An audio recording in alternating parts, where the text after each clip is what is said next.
I remember I was a little girl and I would always hear my mom's friends talk about how pretty I was.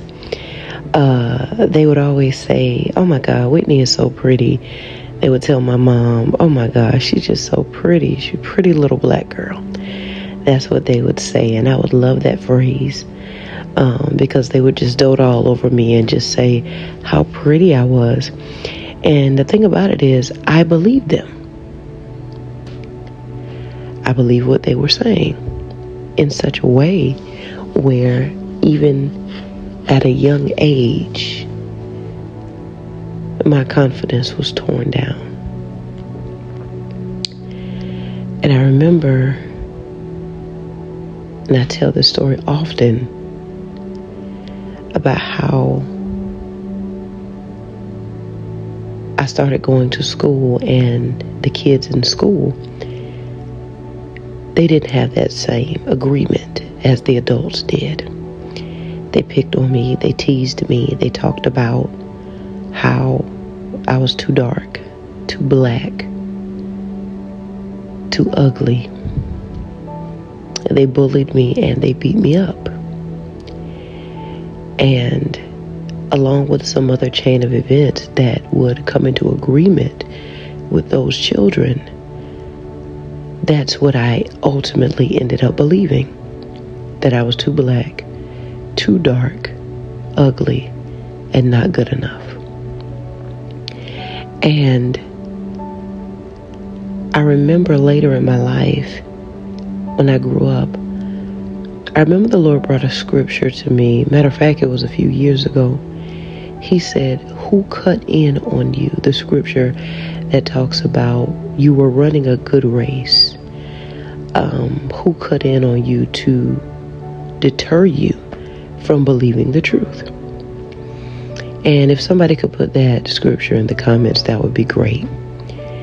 But I remember getting upset and getting a little frustrated with God because my thing was, "God, what do you mean? Who cut in on me? I don't understand what you're saying."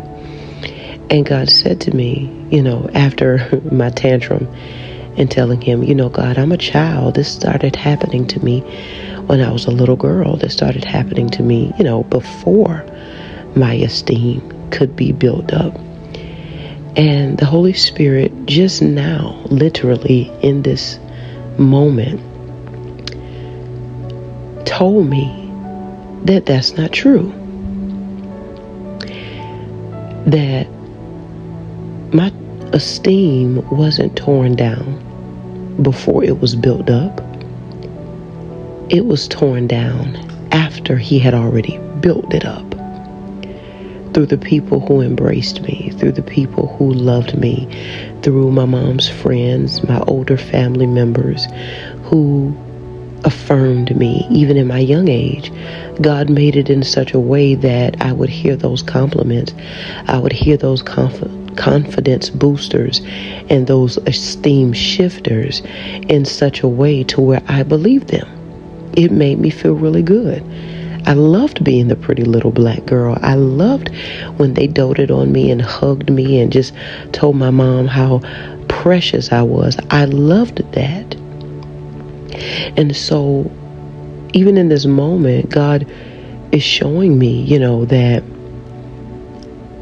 the enemy saw you growing in your esteem, in your confidence, in who I created you as at that time, that you were fearfully and wonderfully made already, that you were good enough already.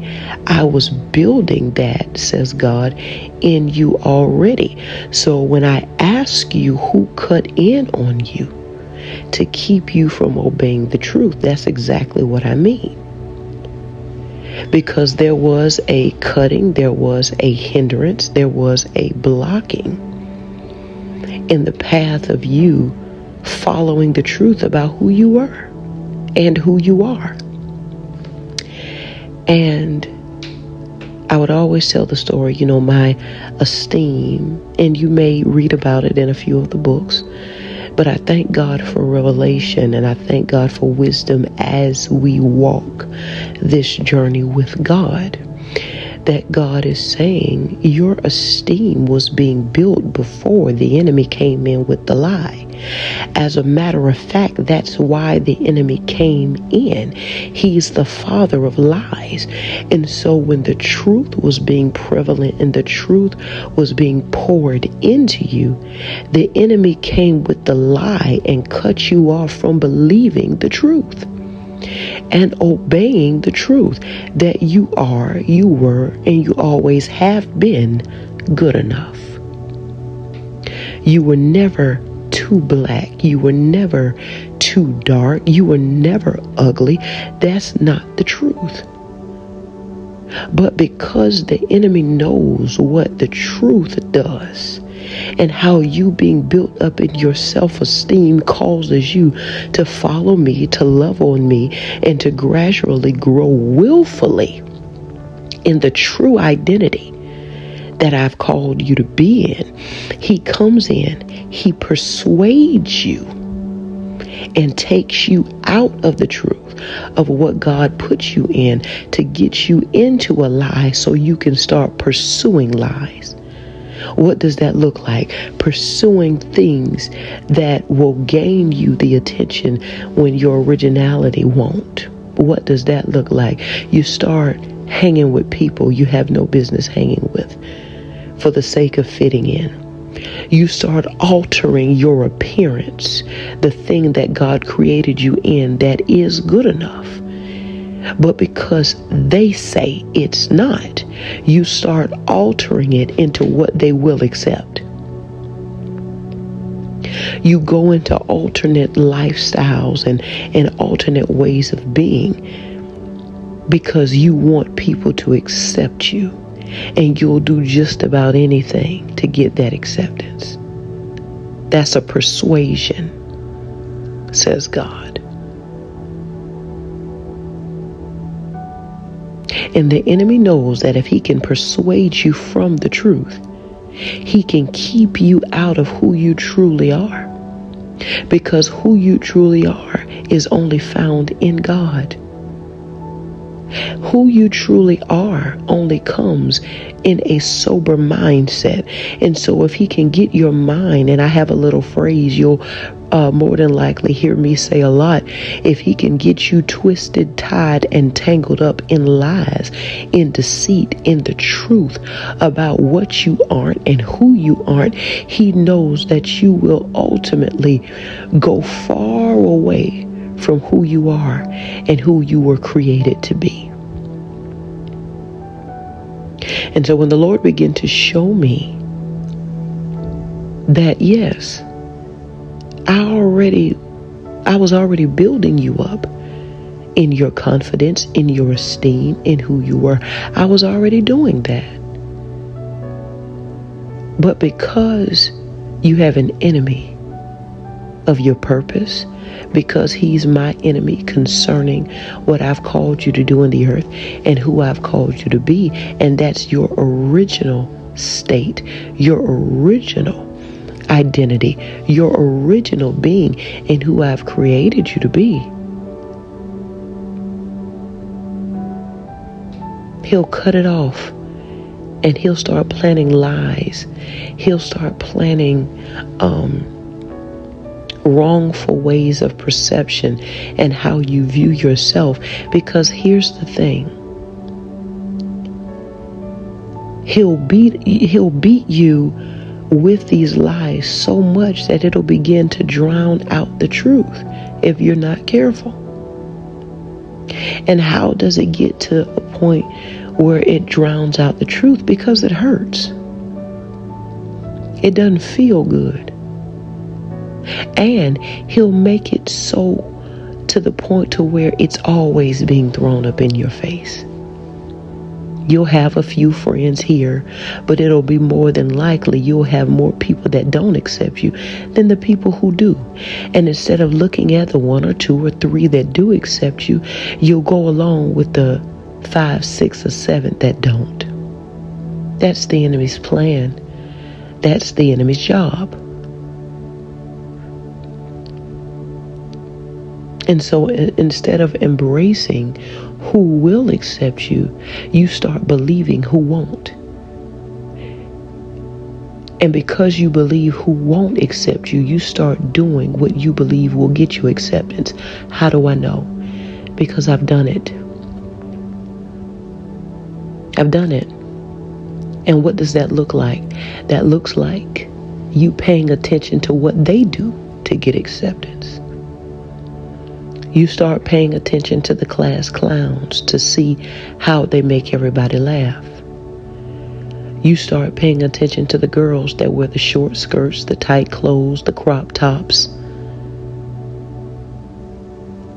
the tattoos, the piercings, and see how it gets attention from the boys. You start not paying attention in school and in class because you don't have time for that. And being the class clown and making people laugh is more important than making good grades, studying, and being smart.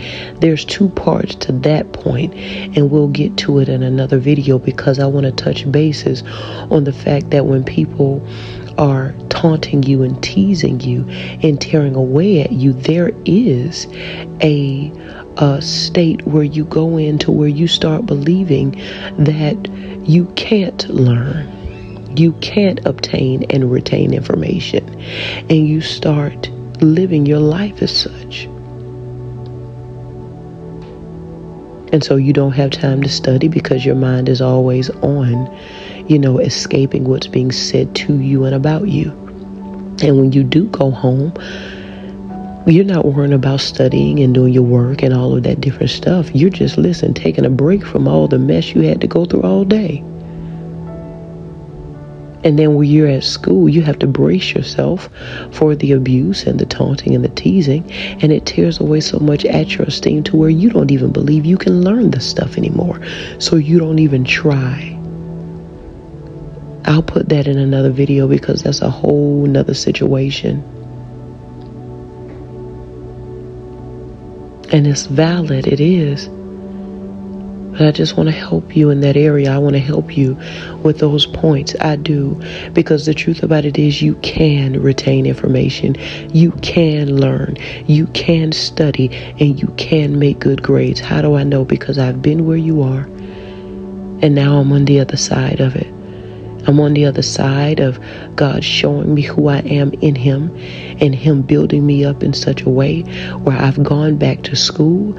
I've obtained my license to do what God has called me to do. And I want to go to school even the more. I love education now.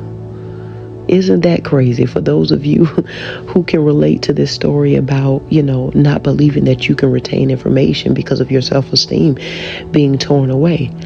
I love education now. I love learning. I love researching. I love gathering information. I love being adequate and equipped with knowledge. Isn't that something? But it's the truth about me. And that truth has always been there. The problem is the enemy cut in on me at a young age and stopped me from obeying the truth about me. It could have came earlier in life if I didn't follow the lies of the enemy, and that's what I don't want you to do. It could have came sooner in life if I leaned into who I was and who God created me to be and believed my few friends when they told me I was pretty, believed the few adults when they, and the people who meant something to me, And I know that has its places as well. And I know as a child it's hard to decipher between it. I get it. I do. I promise you. And it's easier to shield a broken heart to thrive in happiness. I get it. Because you don't want to be hurt. You don't want to be broken. And you just want to do anything to make it stop, to numb the pain. What can I do to not feel this? What can I do to not be going through this? And that's what got me in a place at a very young age to giving my body away.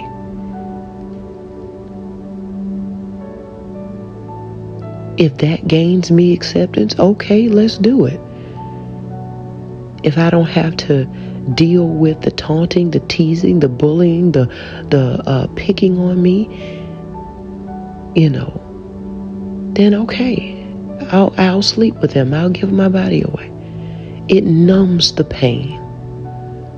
It makes me feel like I'm wanted. It makes me feel like I'm appreciated.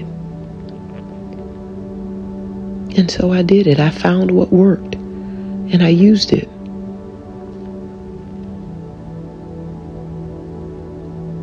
And I'm here to tell you, sweetheart, it doesn't work.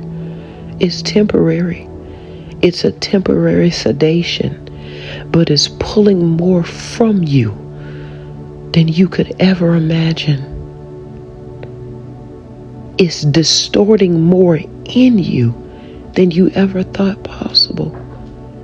Because the truth about it is, even though it's a sedation and a numbing of the pain temporarily, you still want genuine acceptance. And maybe you can't see when you're in that state of being tolerated, because that's exactly what it is.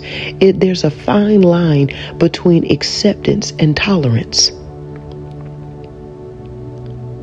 There's a fine line between acceptance and tolerance. And I'm talking about me too. We have made it, and growing up and going through, gaining acceptance by any means, the lines have been blurred and we can't tell the difference. But sis, I'm here to help you. Little sis, I'm here to help you as your big sister who has gone through what you're going through, what you may have went through. And I'm telling you, there is a difference between somebody accepting you for who you are and tolerating you for who and what they want you to be and what they don't want you to do. Because the truth about it is, if they accepted you, they would accept your no when you tell them you're not going to give your body away, you're not going to drink, you're not going to smoke, you're not going to go to places you don't want to go to, because that's not what you do.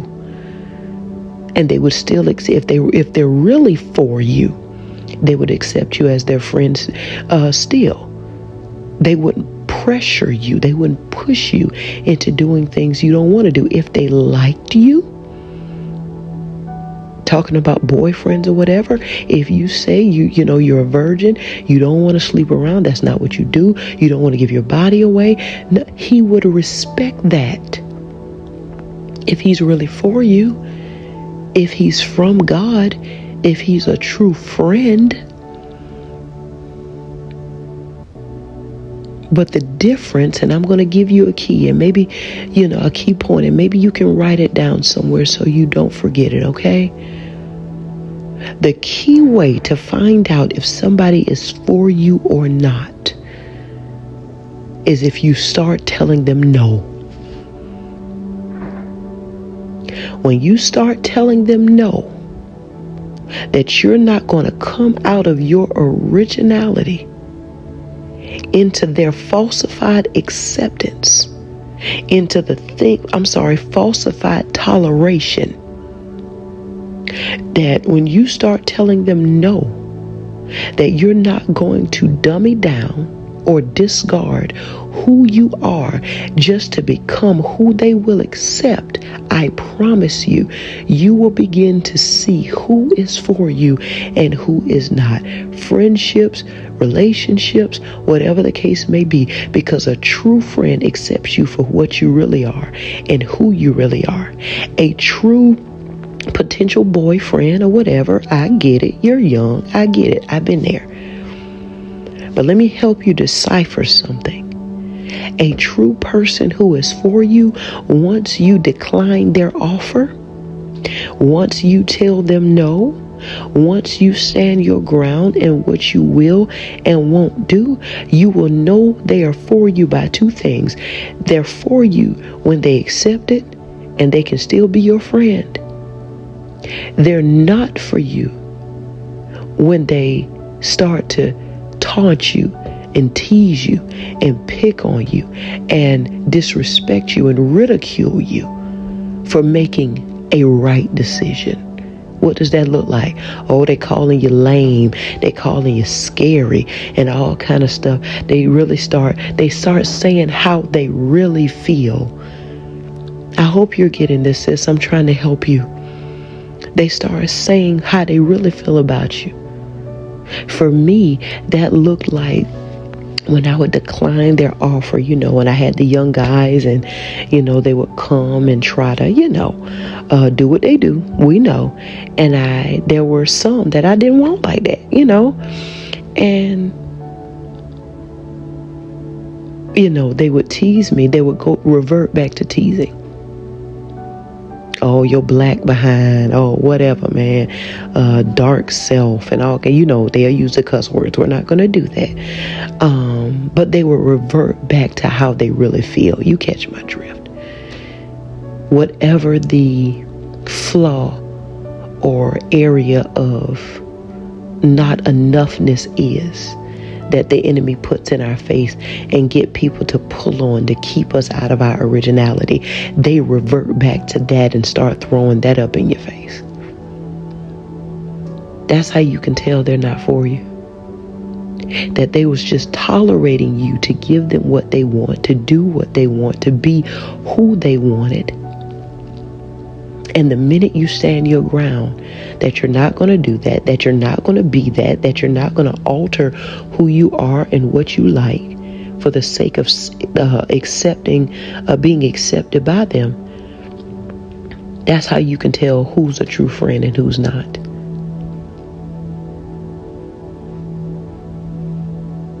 Who's a potential boyfriend and who's not.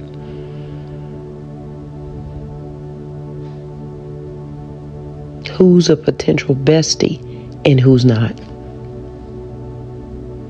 Who actually wants to be around you and who doesn't.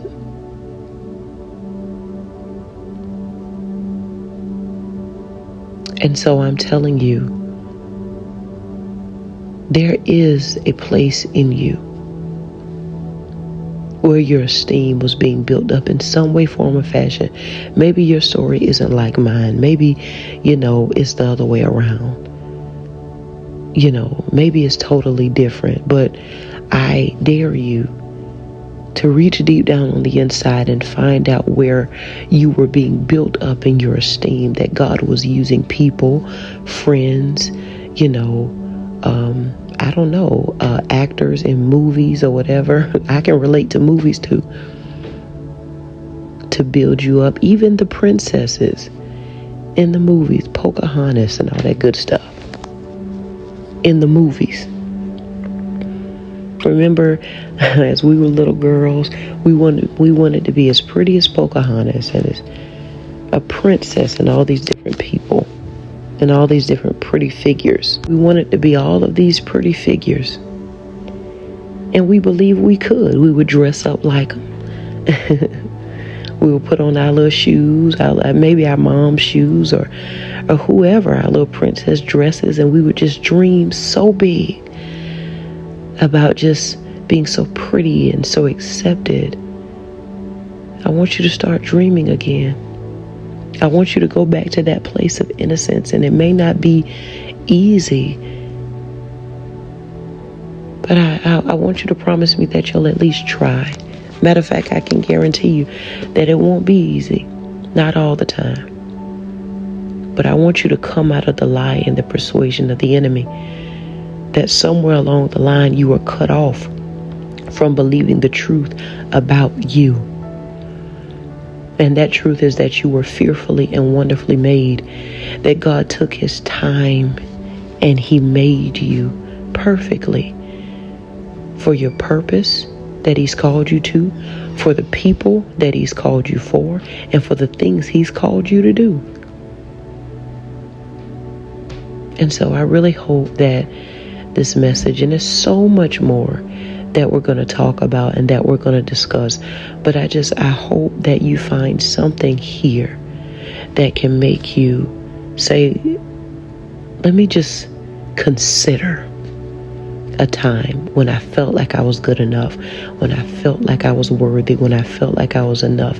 And then let me find out where the devil cut in on me through peers, through people, through, I don't know, however he's done it. Only you can say how. But I would love to hear it if you're comfortable enough with sharing it with me.